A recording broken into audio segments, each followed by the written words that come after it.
Welcome back to Beg Pardon, I'm in Metaphor ReFantazio. Last time we got Dragoon, but we got Destroyer, and that's the important part. Now this time, forget what I said that I was planning to do at the end of the last part, because I just had an idea of what I am going to do today. And that shall be going to the Disgraced Ruins. I think it's the Disgraced Ruins. Wherever the Apostles of the Apocalypse bandits are. Yes, we are finally being a good Fire Emblem prince and fighting bandits. I like how it says we have one quest in the Tyrant Star, but what happens if you try and go here? Oh yeah, it's just you wait. But yeah, here it is, Disgraced Ruins. I think we have a favor to do there. So, the reason the Radical Organization planning to attack Grand Trad, otherwise known as Grand Trad's actual own citizen. Like, seriously, this is a do you have any idea how little that narrows it down moment for this point in the story?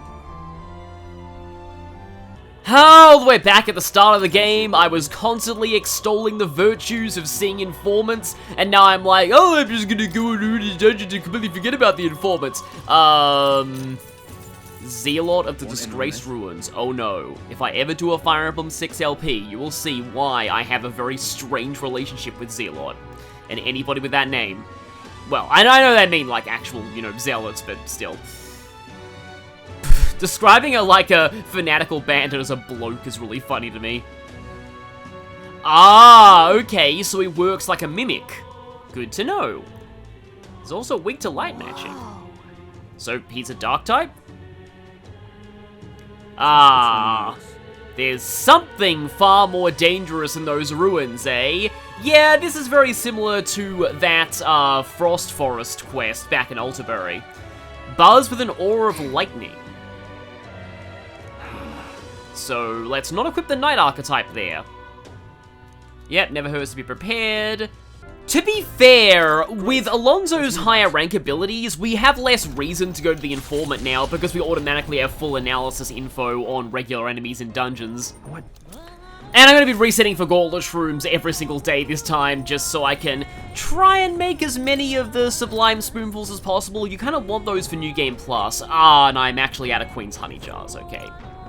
Oh, you know what? I wouldn't mind having some of these, actually. In fact, I think I do need a few of these, so this is going to get rid of a bunch of my Queen's Honey Jars and ruin what I was just saying. But I'll have time to fish up some of those later.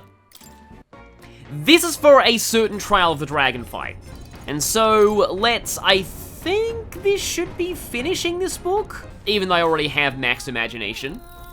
Yes, we cannot possibly get any more imaginative, which I think is like kind of like a contradiction of what imagination is.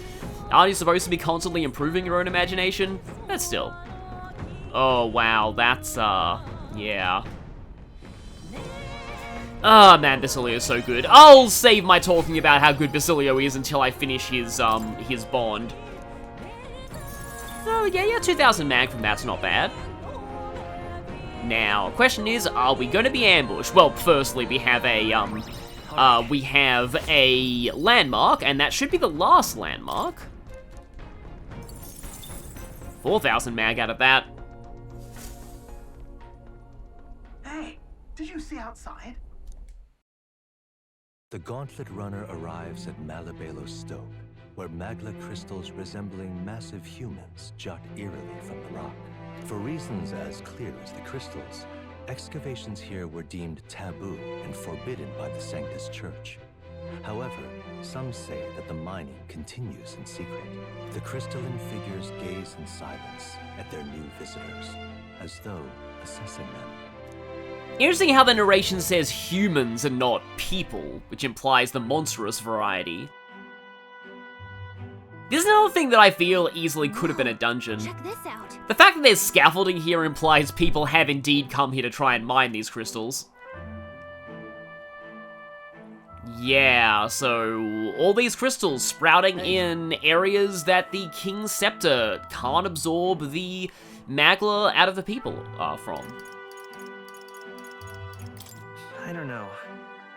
That's surely right. Yeah. But I do wonder if we could make some powerful, like, igniters, rather magical artifacts by mining these crystals.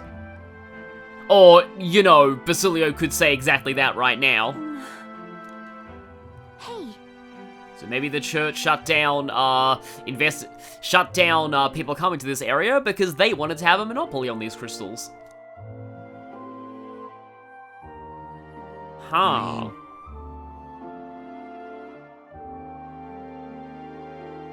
Well, I mean, in this world, that's almost certainly true. Especially now that we know what Magla is.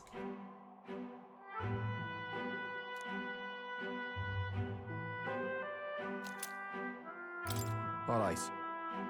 Well, yeah, I suppose those heroes items are kind of like condensed Magla that we use to power up our own archetypes. Now, I believe that should be an achievement pop if you're playing this game along with me, because that is the last of the landmarks. The party makes their way to the northmost part of Tradia, the region housing the capital, to the Disgraced Ruins. When were they built? By whom and for what purpose? There has yet to be any literature or folklore that sheds light on the matter. Still, none of this changes the fact that what stands before them is real. The invitation is extended. Interesting seeing the northern border forward here, but yeah, finally doing some quest business in the Tradia region again after so long. I shall not allow it. We also have this music here. I mean, that kind of whole thing is almost like saying, yeah, I want to be respectful to all religions and all, but like, you know, Scientology, I guess. Yeah. That's like one aspect of IRL where I will absolutely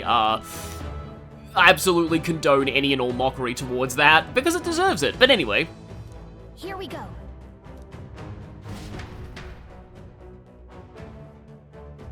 So, I haven't explained yet why I wanted to come here, although we're going to get a memorandum entry in this place, aren't we?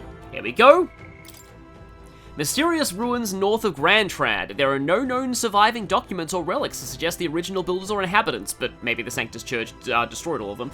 And it currently seems unlikely that will change. However, the popular theory is that it was some manner of temple or residence for nobles of antiquity, or other persons of status, mostly based on the extravagant scale and construction, and the fact there are a bunch of mimics here. So, on that note, this is why I wanted to come here now. Now, I originally said I was only going to come here once I was at a high enough level to field kill the mimics. But then I realized that with the Thief archetype, you get the enemy's common drop if you stun them, as well as if you kill them.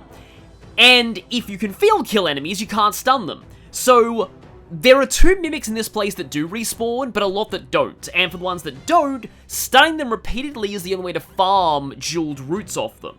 The level that I'm at should be enough that I won't be able to field kill the mimics when I'm going through the dungeon, but after I've beaten the boss, I will be able to field kill the mimics, and then I can do farming.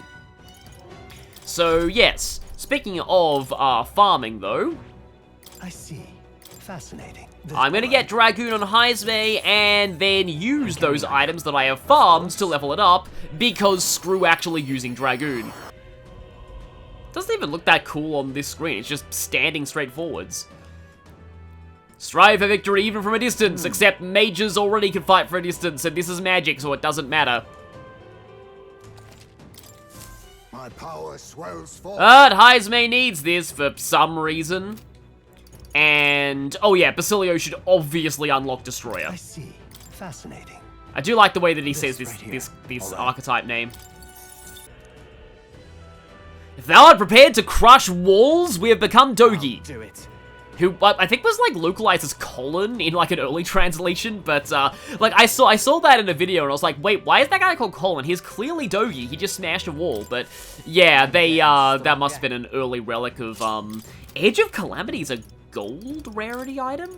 Increases strike attack strength. Oh right, yeah, no, that was an enhancement, pretty sure. Okay, so Jeweled Roots and Leaves of Light. Going on Dragoon because I don't want to actually bother with Dragoon, unless I absolutely have to. Huh. My power swells forth. I wonder. Aha! We did actually make it! And the last one will just go on Destroyer. So, Heismay never needs to use Dragoon ever, because I've already got to this. How fitting in a place where I'm going to be farming with the Thief Arc. I just want to see that if I have anything that I can inherit on. Just the Dragoon shots, not really. I see. Fascinating. Yes, a strong persona indeed. This right here. Well, yeah. We're getting a Royal Archetype here.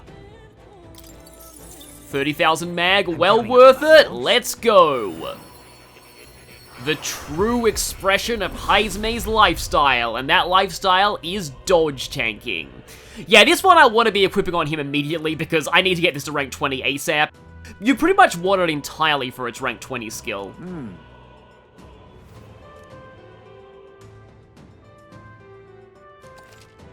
Oh. And we get some things to maybe rank it up a little bit. I have retained my edge. So, let's talk about the Royal Thief. Heismay's Royal Thief is the most convoluted Royal Archetype to get by far. So is it worth it? Well, it depends on how much you want to save an accessory slot. Firstly, it retains several skills from Ninja, most notably Third Eye, as this really helps with another passive it gets later. But at rank 2, you gain the Plunder skill, which is a unique, higher odds variant of Steel. Plasma Nightblade, despite its name, is a slash attack, not electric, but it's completely unique to Royal Thief and has a nice chance of instant kill. Speaking of unique, this is the only all-targeting skill to have a base accuracy of 97 instead of 95. Why? I have no idea, but there's your nearly useless obscure metaphor fact of the day. The real thing you're after though is Noble Thief Soul. Unlike the others, this isn't focused on giving you turns, but taking away the enemies. So I guess you could say it gives you all the turns. Which is even better combined with Third Eye and Haste Lore. This is how many players like to handle the hardest fights in this game. Though remember that you can equip the Dodger Ring for the exact same effect, so like I said, all this essentially does is save Heismay's accessory slot for something else. But that something else could be Utilitarian's Manual, a major stat booster, ailment immunity. The possibilities are staggering. For synthesis skills, you get God Killer and Twin Ninpo from Ninja, along with Phantom Tracer from Assassin. Having a remove buff effect is particularly nice. Overall, your reward for raising Heismay in a bajillion convoluted archetypes is the ultimate dodge tank. Which, granted, is a role he was always meant to play. And I suppose these Leaves of Light can go into Royal Thief. Ah, okay, getting Plunder's very good. Alright. I'll take Gold Rush in preparation for the boss. I'm going back to Merchant because it shouldn't matter that much what I use here, as everything in here except the Mimics I should be able to field kill. Though I would like to fight at least something to demo Heismay's Royal Thief, even though it's basically just regular Thief except better. Of course, not quite yet, because it won't have like its full stats from being ranked up, but still. Okay, here we go. This place looks fairly dark. I'll be perfectly honest with you. I have not gone through this dungeon in quite a while. I kind of barely remember much of it, but there are some actual human enemies here. We have bandits. We gotta keep pushing forward. They're weak to piercing attacks. 59, okay then. They're weak to fire. Let's heat this place up. And yeah, we have different varieties of bandits. Some of them weak to pierce, some of them weak to fire. They do look like some of them look like berserkers, some of them look like, well, they kind of all look like berserkers. Like how they have some like kind of Cockney sounding dialogue. Okay. Am I using the one that increases the cost of this? I think I am, but, well, we're gonna have money to burn soon anyway. Gold Rush! Oh, that... Well, that's strong! Also, Deadly Eraser. Oh, and I've taken off Basilio's Utilitarian Manual. Considering that we have weaknesses to this, I should probably just use that. Okay, yeah, we've seen this animation before. And yeah, now that we're fighting like actual human enemies, we can probably, oh, they drop quite a lot of money, actually. Not enough to recoup the cost of my, gold rush, but still. Yeah, I've got, Yufa still on... I have muscle memory from playing Sly with inverted camera controls. Oh, I knew that would mess me up. I was just wrong about which game that would mess me up in.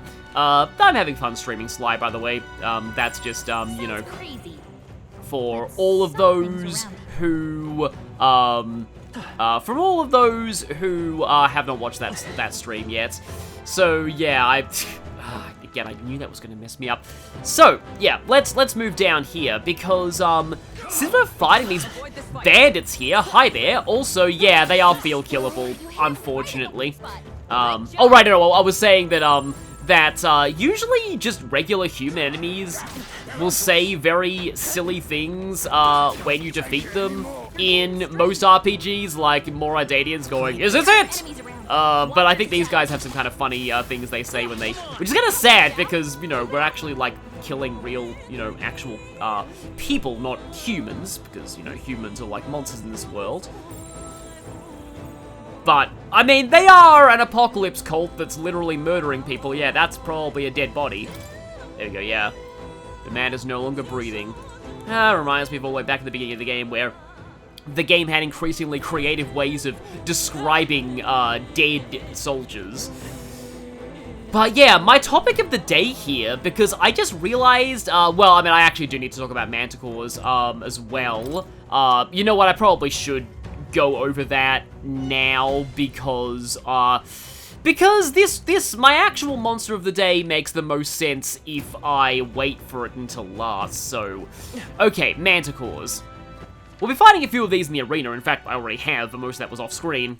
Manticores are creatures with the body of a lion and the tail of a scorpion that are actually from Persian mythology. Draw steel. We are spotted. Oh, hello there. I feel like that jumping axe attack resembles something that, yeah, it's banned. It's in Fire Emblem, actually. The GBA games, they jump to attack with axes, and also the rare moments you see them actually crit. I do like how they try and ambush you from directions you can't see them from. But yeah, the rare moments you see bandits in the GBA games crit, they're all like, they do this weird, low sound quality roar at you. Yeah, the main times you're likely to see that, unless you're super unlucky, is if you're using Gonzalez in FE6, who, if I do an FE6 playthrough, which might be a next project after Metaphor, so stay tuned to my channel for that. I will probably use Gonzalez, because I really like Gonzalez, even though his accuracy's kind of annoying. Yeah, this is like, we probably shouldn't feel too bad about fighting these guys. In some accounts, Manticores have porcupine quills that they can launch like arrows. The term Manticore is a compound word that comes from the words for human and eat, so basically man-eater.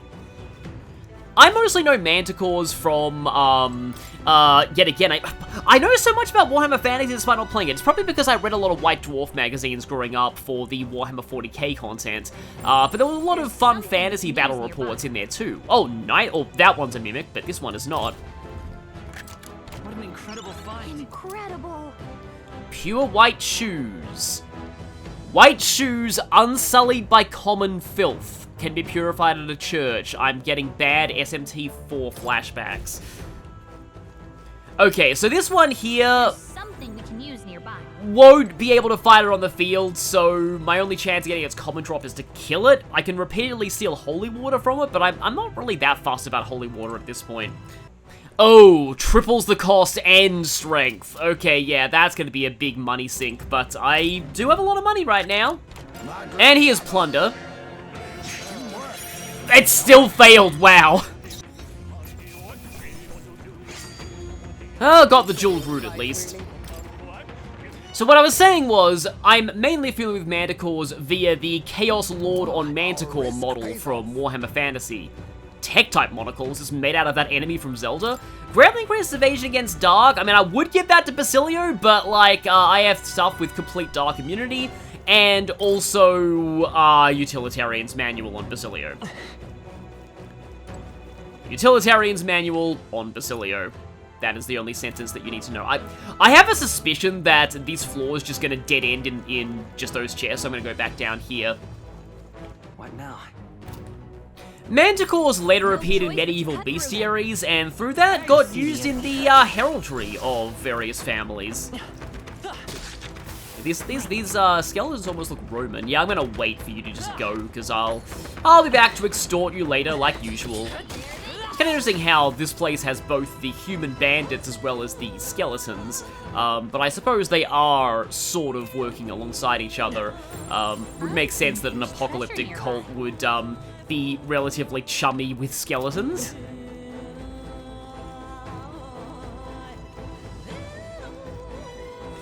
Oh yeah, thinking about that Manticore in like Warhammer Fantasy just reminds me of just how I had a feeling that somebody would just jump out at me. Hi there. Reminds me of like the Storm of Magic supplement that was probably designed to increase the sales of Games Workshop's monster models, because it had rules for magically binding monsters to do your bidding, so any army could like use things like manticores or other like various monsters that normally only certain factions got access to. Hang on to that.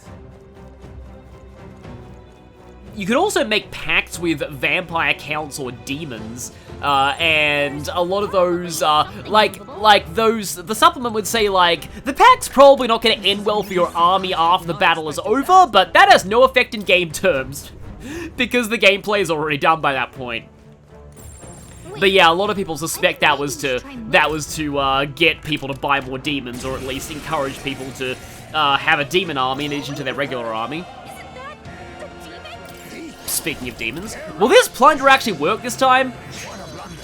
Wow! Hi's mate, you need to take lessons from Sly, seriously. Why, hello there. Finally, and also moment of truth, does Gold Soldier, it does count as a money attack for that purpose. Oh right, all reset is just from all enemies. I guess with a name like All Reset, I kind of mistook it for one of the Shin Megami Tensei skills that just removes all buffs from both sides of the field. Have I actually shown Blood Rain Twin Ninpo yet? Or Blood Drain Twin Ninpo? I don't think I've actually shown this one yet.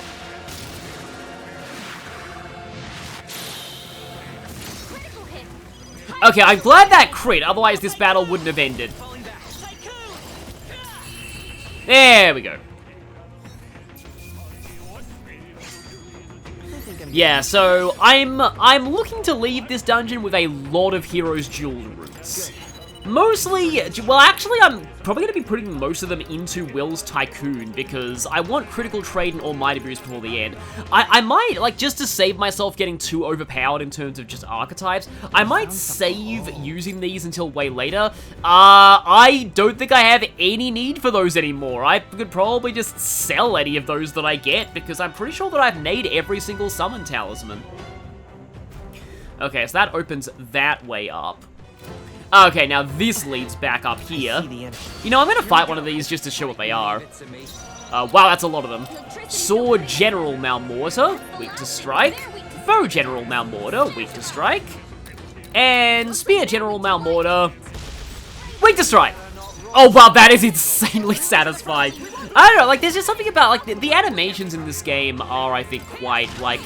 The animation, the sounds are also quite satisfying. Like, that's just such a satisfying bang, bang, bang, bang, bang, bang, bang, bang sound. It reminds me a lot of how satisfying it is to use multi-strike in Devil Survivor 1.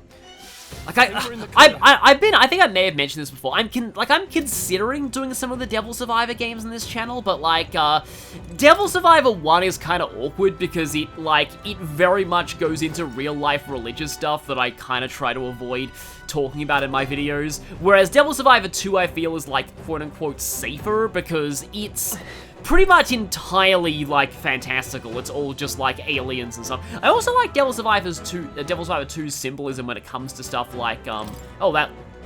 I think I just went backwards. Yes, I think I did indeed go backwards. But yeah, these are just here just to make getting out of the dungeon easier. And I see some things have respawned. Goodbye. Devil's onto some interesting symbolism when it comes to, like, programming languages, and, like, website terminology. It is very, very interesting. I've also heard that its gameplay is better than the first game's. I do think the first game's story is a lot better. Devil Survivor 1, I will say, has by far the best take on lore, chaos, neutral in any game, except for Atsuro's ending, which is terrible.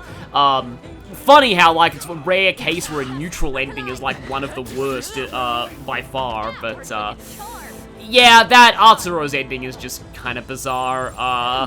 I guess talking about it here would be spoilers, but if you know, you know. It just kind of completely goes against that game's themes, I feel. Although I think that actually does, tie into something, because Devil Survivor 1 is very heavy on, like, humans are the real monsters themes, and how, yeah, in a world, with demons and angels, sometimes humans exploiting their power is the real threat. Also, yeah, that's disturbing. So, I thought that I would, even though this sounds a little morbid, my final fantasy monster of the day discussion would be on people. And I can't say humans here, because humans are called something different in the world of metaphor, but you get the idea. In many fantasy stories, probably the greatest enemy faced by... I saw you around the corner there. Probably the greatest enemies fought by the heroes of fantasy are fellow humans. People who are corrupted by power, who are going down dark paths, people who exploit the power of magic or fantastical beasts to their own ends. Villains, basically. And this got me thinking, like, because obviously the reason why we have, you know, human antagonists in the fiction that we write as humans is because we want to say things about actual conflict that exists in the real world between people. And it makes me wonder, and this isn't any kind of academic research or anything, this is just entirely my own just musings, but it makes me wonder, what was the first work of literature to ever feature a human villain? Like, what was that? What was that character like? Right there. Like, do you think it would be, was there somebody in, like, the time of cave people who, I don't know, just thought about the kind of people who would hurt others or steal, or maybe that was the case? Because, you know, war and conflict have probably been a thing as long as humans have existed. Ah, right. Those two right there, they're my farming target. They are the ones who are gonna respawn if we reset the dungeon. Probably should save while I'm down here. Probably. But obviously much of that was tied to oral tradition. It was never written down. So I got looking for, like, who was the first recorded villain in human literary history? And the main thing I can gather is the Epic of Gilgamesh is one of the first stories that still survives. The interesting thing about the Epic of Gilgamesh to me is that we don't actually have the full story, and we likely never will. We don't have all the tablets. So there are bits of the Epic of Gilgamesh that are missing, but in many circles the Epic of Gilgamesh is regarded as the oldest surviving work of literature. And that means the oldest known villain in surviving literature is Gilgamesh himself. Because, reading up on it, Gilgamesh began the story as a horrible, tyrannical king. The story of the Epic of Gilgamesh begins when the people are literally praying to the gods to save them from Gilgamesh's terror. Like, if you read up on the kinds of things that Gilgamesh was doing, like, it is, like, some really unspeakable things that I really should not, like, that I cannot say in this video. Also, I just realized, I'm not even on Thief. That is stupid. That's why I didn't get their items when I stunned them. Okay, that is... Okay, their health is back up, so... As long as I can dodge their ambushing attacks.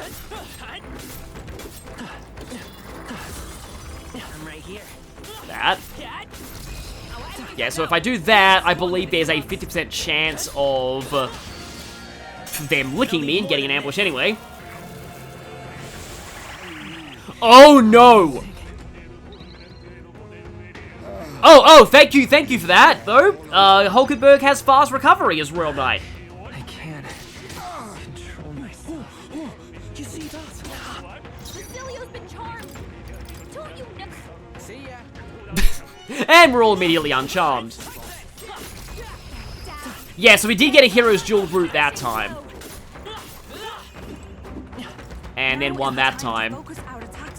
So this is going to be very painstaking, but I can farm the jeweled routes this way.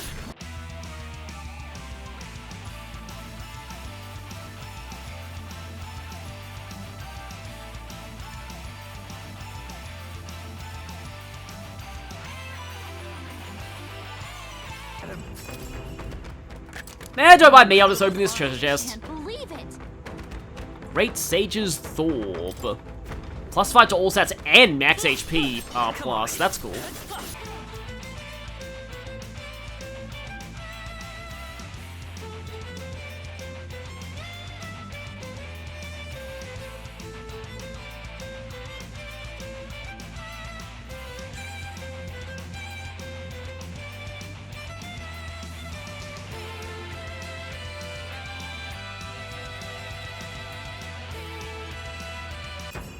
Okay, one of them just died. I can feel my power growing. Okay, so both of them eventually died from Death of 1,000 Cuts, but we have 19 Heroes Jeweled Routes, and they do respawn if you leave the dungeon. And I'm kind of wondering if I should do that. Oh, there's a chest down here that I don't have yet. And I have an idea how to get... No, there's no crawl space here. Ah, but there is one here. Yeah, even in later dungeons, always check for crawl spaces, and also always check for mimics, and that's not one. Alright. I say we end that. Full MP recovery. Well, we can cook these at this point, but this is more just to explore more of the dungeon, and also because there are some more chests up here, which I feel like probably are going to be mimics. I guess, I kind of hate to break up this topic over a grind session, but yeah. Oh, there's just a normal, like, there's just a second, like, level of mimic there. That thing's definitely gonna die. But yes, a lot of people know the Epic of Gilgamesh as the story of Gilgamesh himself, so yeah, he did get kind of a redemption arc overall. And it was because the one the gods sent to answer the people's prayers was Enkidu, who was a wild man who, sort of like kind of a beast man who ended up becoming civilized, and then he did fight Gilgamesh, but then the two of them bonded and became BFFs. And then Enkidu died, and Gilgamesh was very upset about it. Okay, let's grab both of these chests before I start extorting this mimic. Shingen Sign, yeah, reference to one of the most famous generals from the Sengoku era, and I mostly know him as the guy with the Groudon in Pokemon Conquest. And Bishamonten Sign. I actually don't know who that is. Not an actual historical person, one of the 4 heavenly kings, I believe, in Buddhism. Which I should know, because they are often SMT demons / personas. I feel so bad for this thing. We're basically just keeping it alive so that we can milk, like, almost literally milk it of its hero's jeweled roots.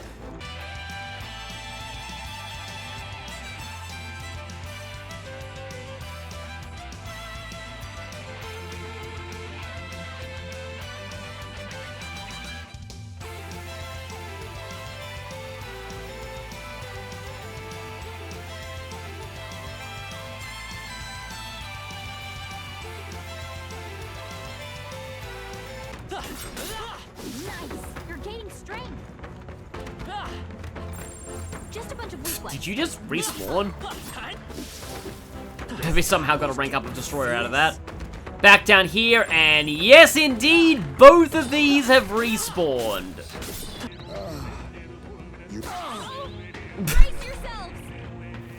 Okay, yeah, that can happen. Second pass to the dungeon, I'm up to 44 jeweled roots. And this one in the double chest room respawns as well. So once again, it will be slowly, painfully milked. Okay, so your field damage is affected by your equipped weapon. So if you want these things to have a if you want to draw these things' health bars out even longer, you can equip the Innocent Katana on your protagonist. One eternity later. I have 99 Heroes Jeweled Roots now. I'm just gonna see if it's possible to get more. Okay, it does cap at 99, so I should just kill these. Alternatively, I use a couple of these now and then hopefully replenish them as I finish these off. So let's use a couple of them on Yufa's Soul Hacker.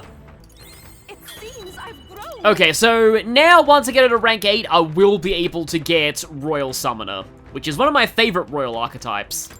Okay, back up to 98. You're gaining strength.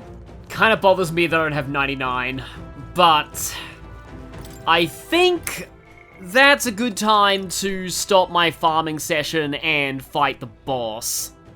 Now, one thing I do want to make sure that I do is, obviously inherit charge and other stuff from regular Berserker, but also inherit strike boost.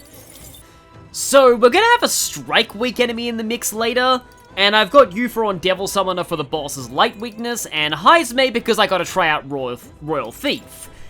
And if I just use a couple of Leaves of Light on Royal Thief, I get Haste Lore, starting the battle with a double accuracy and evasion buff, and I already have the hair equipment, the hair breaches, to cast Sukaja at the start of battle automatically. And then if I inherit Knight's Proclamation, which Heisme is guaranteed to have on the way to getting Royal Thief, Alright. which I haven't inherited on a Heisme for some reason, this could be fun. Ready? Let's go. So, Mr. Cult Leader, we hope you don't mind if I just use your base as a trading dungeon for a couple of hours. And after you're gone, I'll probably come back here again and also farm things. Because, yeah, if you have 3 days in the final arc, feel free to come back here and farm those respawning mimics for more Heroes Jeweled Roots. But they? Who's they? Wait. But Yeah, it sounds like he's worshipping some kind of living weapon.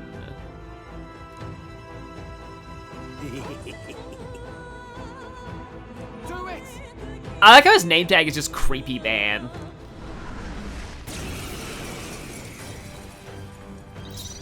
don't rush this. Darkness won't work on them. Bandit Chief Sisters, weak to light, null dark, and common drop is the Frostbite Axe. Pretty sure we're guaranteed to get that, but we can steal a Strength Incense from him. And he's accompanied by a couple of regular bandits who are the same ones we've been facing this entire dungeon, so they shouldn't really be that much of a big deal. So, I think I'm going to start with Formation of Vigor. I might have time to steal with Heisme later. Attack rose dramatically. And, well, this feels a little unfair, but, yeah, I think I will actually go for the Radiance right now. For that press turn, and you have massive damage to his flunkies. And Yufa, one of them is weak to the Hating Ice Crag, but I'm actually going to go for Summon Deity here. Something about summons that I was told in the comments a few parts ago, which is kind of interesting. So, Summon Undead King is one of the few magical attacks in this game that cares what row you're in. For some reason, it's actually considered a melee attack, even though it does magic damage. So it does more damage from the front row. I do want to go for Wanton Destruction, but let's Wild Boar him to get his attack down first. Shut up and die! Shut up and die! That sounded vaguely Australian there. I think actually I want to just try some LOL tactics here. Let's go for Knight's Proclamation. Barely staying awake. I'll rob you blind. And then let's... I don't want this to just straight up kill him. Okay, Soul Cry. Would you please try and pulverize Heisme? Because that would be really funny. Summon.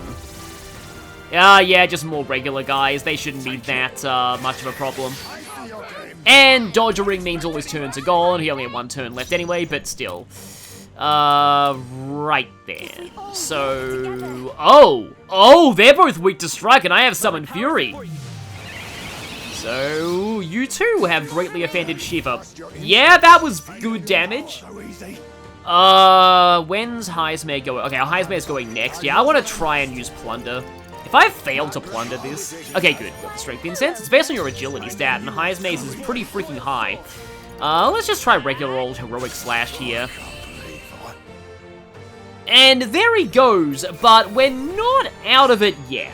Unscathed Triumph. Well, that was humiliating for him. If I say so myself, I admit. Just barely didn't get a Leaf of Light out of Yufa there.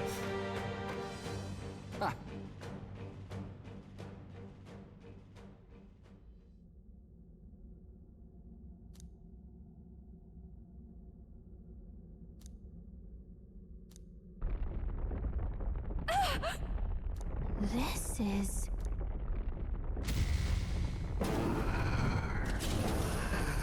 Yep, we gotta face his god as well. Damn it. This guy was worshipping a human. No way! I mean, at this point, a single human is pretty much nothing to us. Granted, we fought humans back in the, Oh yeah, now I'm noticing that there's kind of a crow face in this thing. But yeah, we fought some pretty lame humans all the way back in the Northern Border Fort, but still. Get ready! Regular people should still be at massive risk from this guy, so let's take it down.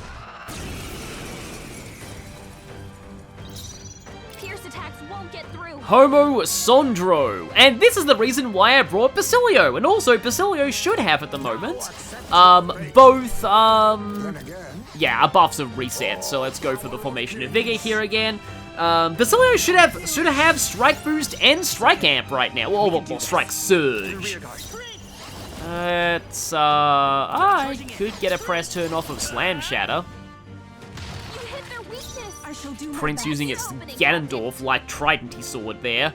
I'll take the Weak rear. to Yufa's melee attack, but I could go Summon Fury on you. It's just, Strike is just like, Strike and Pierce are both really good elements. I'm gonna have Basilio charge before I try and do anything. Just for added hilarity. And now Heismare goes to the back, and he goes for Knight's Proclamation once more. Let's stay calm. And let's see. Yeah, not much in the way of stuff that I can do here and still keep my press. Can't really get any more press turns here, so let's go for the charge. I could have actually used Hero's Proving, but oh well. Okay, well that's all targeting, but it still missed Heismare regardless. And we are at, okay. If we all work together. Unfortunately, I don't have Dragon God to clear its buffs. Ah, dang it. Electricity's no good against them. If only this thing didn't blowing electricity, I could show off Mothman. It even kind of looks like Mothman. It always sucks having to use Yufa's turn to do this, but want to get rid of those buffs. And now Basilio's charged, and he can go for some wanton destruction action. Yeah, that's strong. Let's just chuck some money at it. And defeated with coins. Didn't even distract the main guy with coins. And we got the golden armor, another talisman that I don't need. I feel stronger. Okay, level 67. Is that enough for me to field kill the mimics? I guess I can go and find out. So we got the Founder's Hatchet, but thankfully we get to keep the other axe he dropped. That's a happily ever after our book. We killed a crazy cult leader and his pet human.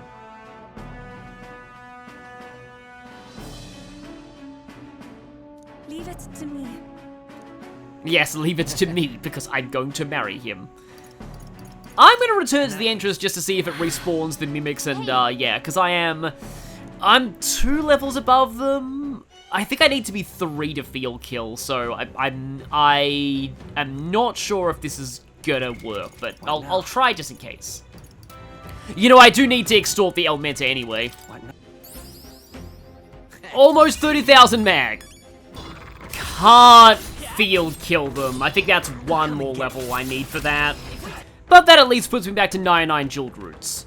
So I'm just gonna Ariadne's thread out of here. As I said, I'm not going to be using all those jeweled roots now. I want to save a lot of those for if I get to the very end of the game, and I want to just grab some skills from other archetypes that I haven't really been training on, because I kind of want to see how far I can get my characters just from, like, the archetype experience I naturally gain from just doing the dungeons and the boss fights before I start using the jeweled roots that I farmed for. So, that was a productive day. It's been like over 2 hours of recording time and I've only got one video out of it. But next time I'm probably going to have the exact same problem. Because next time, I'm going to be doing the entire arena in one video. Right. So, look forward to that. And also, I guess, because a fight in the arena is a performance, I think it'll be fitting to get Tuna's Royal Archetype then, too. So yes, we'll need all our strengths and talents to win that fight. And one of them will be Tuna's Royal Archetype. So see you all for that and the arena.